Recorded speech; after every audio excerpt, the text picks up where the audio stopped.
The gradient map adjustment layer in Photoshop is a hugely versatile and creative way of adding color effects to your images.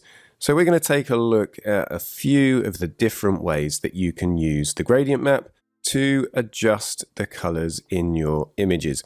So the first thing that we're going to do is look at what I would say is probably one of my favorite ways of converting to black and white. It's not the best way, but it's a very, very good way, and it's really quick. So the first thing that I'm going to do here is just hit D on the keyboard just to set the palette colors to black and white. So we want to have black in the foreground. If it's in the background, just hit X on the keyboard and make sure that black is on the left. So now when we go to the adjustment layer icon, which is the half white, half black circle at the bottom of the layers panel, and select gradient map, you'll see there that we immediately get a really nice high contrast conversion. So quick, so easy. So rather than moving out of here, what we're going to do is just click on the gradient here, and that's going to bring up the gradient editor.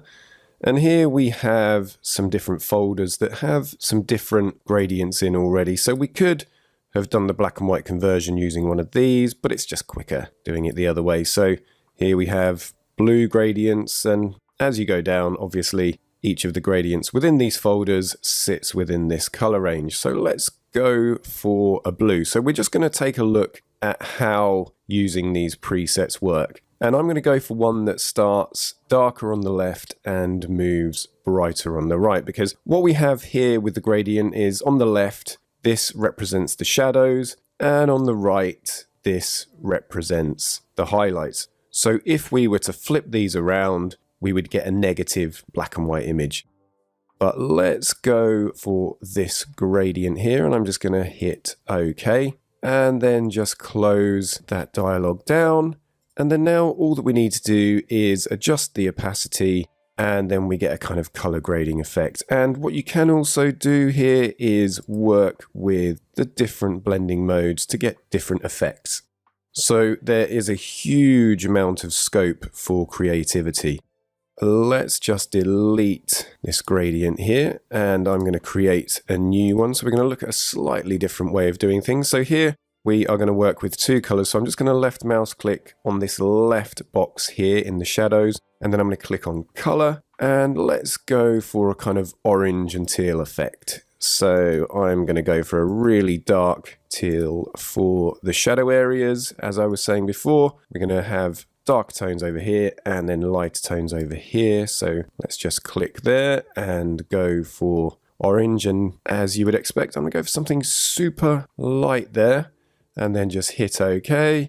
So there we have our own custom gradient. And once again, we can adjust that using the opacity and also incorporate a blending mode if we want to. We can also stack these adjustment layers to have different blending modes working together, or even different colored gradients working together. There is so much flexibility here. For the final approach to the gradient map, I'm just going to create a new one again, but we're going to do something slightly more advanced here. We are going to create a much smoother gradient. So I'm going to left mouse click on the left hand side and then click on color.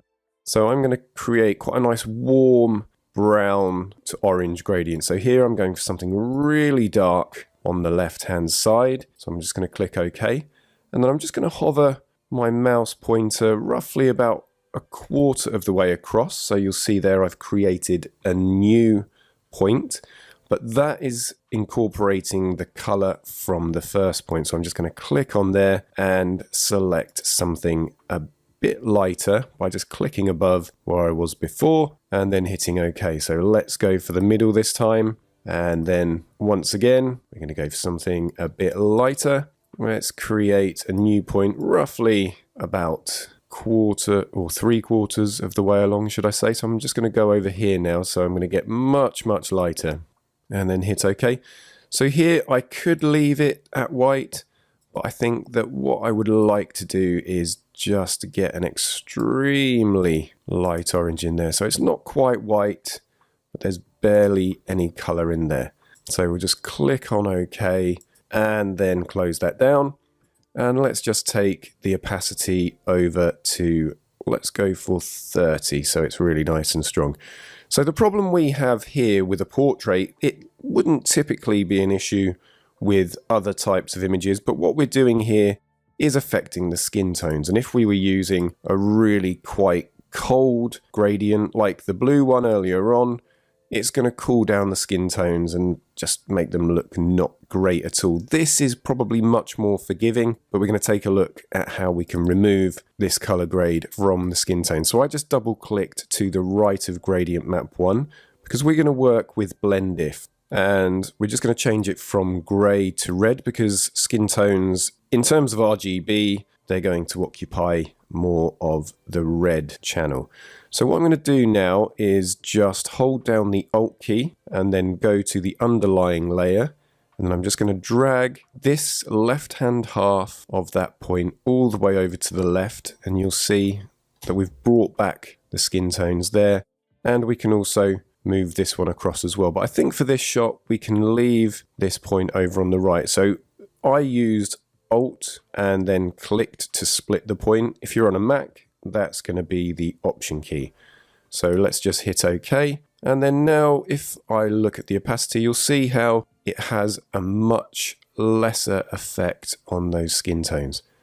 So there are several ways that you can creatively color and also completely desaturate your images using the gradient map in Photoshop.